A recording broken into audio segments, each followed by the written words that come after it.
Let's go to some other issues. Despite today a report that the government's green agenda, the so-called green hydrogen that underpinned it, is in serious trouble, the PM, he was still running his usual lines. When you think about what global investors in data centres and green metals and clean energy are looking for, truly, there is nowhere else in the world you'd rather be than right here in Australia. Now, the problem for the Prime Minister is the costs keep blowing out, with two of the latest projects for green hydrogen now estimated to be 4 times the cost of rival energy sources. Joining me to make sense of some of this, MST Financial Senior Energy Analyst, Saul Kavonik. Well, Saul, thank you for your time. We're told taxpayers are on the hook for some $8 billion in the last budget for green hydrogen. You and I both know that a whole lot of private investors, they're walking away. They're not putting, good money after bad with green hydrogen, but the government is, taxpayers are. Are we going to get a return for this money? Unfortunately, this $8 billion is going to go to complete waste. It's not a matter of green hydrogen being close and it needs a bit of assistance to get over the line. It's miles away from being competitive. So if you look at those numbers that have come out today, where they're talking about initial costs of $8 to $11 a kilogram, just to give an indication, that is 5 to 8 times the current gas prices, which Albanese himself has said is too high to sustain manufacturing in this country. So it's not 20% higher, it's 500, 600% higher. And even in their success case, so they're talking about in time, they can bring down the cost of hydrogen to $3 to $4 a kilogram. Let's assume the best case scenario, they get it down to $3 a kilogram according to their own estimates. That's still going to see a doubling of prices compared to what you currently get in the gas market. So, if Albanese and Chris Bowen think that current gas prices are too high for Australian households and energy users and manufacturing to pay, I don't see why we're spending billions of dollars in order to sell people energy at twice the cost of what is already unaffordable. I mentioned at the top of the show, Saul, what's happening in the UK. Miliband today saying that they want a whole new nuclear golden age, right? We can't even have a debate here about lifting the moratorium. And your point there about the price of gas vis-a-vis the price of green hydrogen.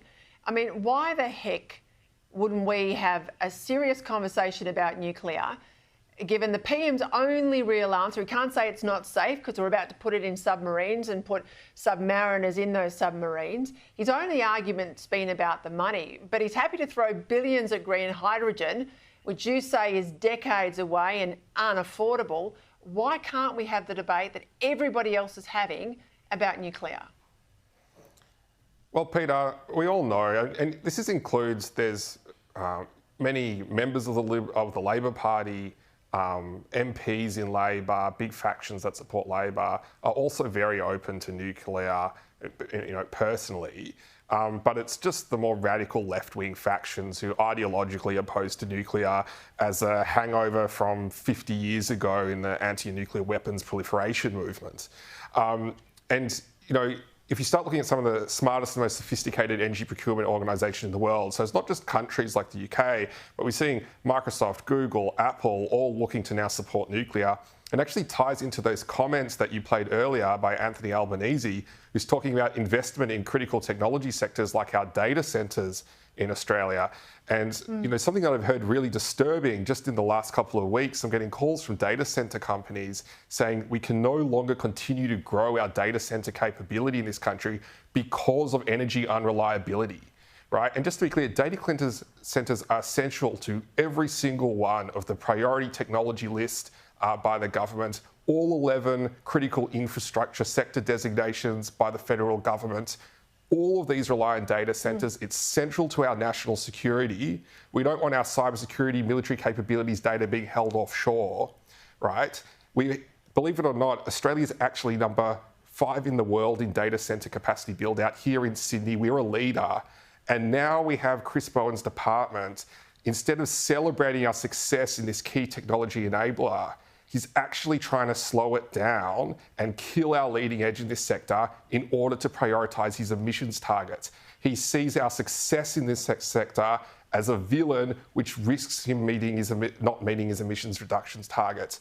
And that's a huge issue. We shouldn't be shutting down critical industries in order to meet emissions reductions targets. And if you look at the way around the world, coming back to what you were saying, all over the world, one of the reasons that nuclear is taking off again is to support data centers and technology and AI and cloud computing and all those industries of the future.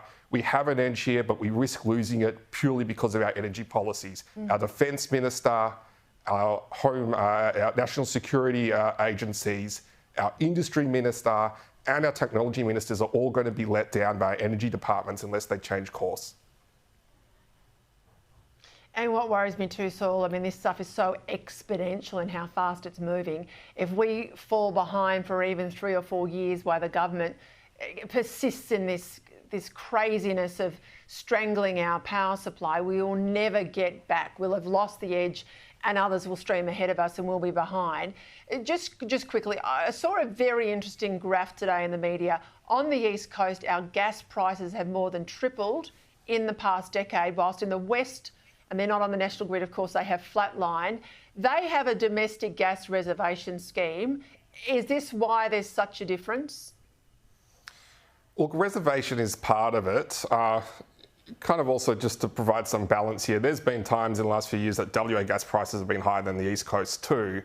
But I think it is fair to say if we had reservation put in place for the East Coast gas market when the LNG projects were approved, keeping in mind they were all actually approved without a reservation policy under the Labor government about a decade or so ago, we probably wouldn't be in as high a price market we have now. The issue you have when you come to today is it's very hard to retrospectively now impose that policy.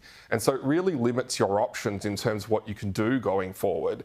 And so that's why reservation going forward as a policy, to apply it prospectively is going to take years to actually have an impact, and to apply it retrospectively is going to result in essentially flipping over one of the main projects up in Queensland, damming relations with the Koreans, the French, the Malaysians, who've invested on that basis. So this is all about making sure you get the policy settings right from the beginning. They didn't do that, and so now we've got less options, and the only real solution here is to increase supply. Fantastic report by Rystad overnight showing in an abundance scenario, we fix the approvals issues, we can significantly bring down prices and maximise exports at the same time. That's the winning strategy we should be adopting.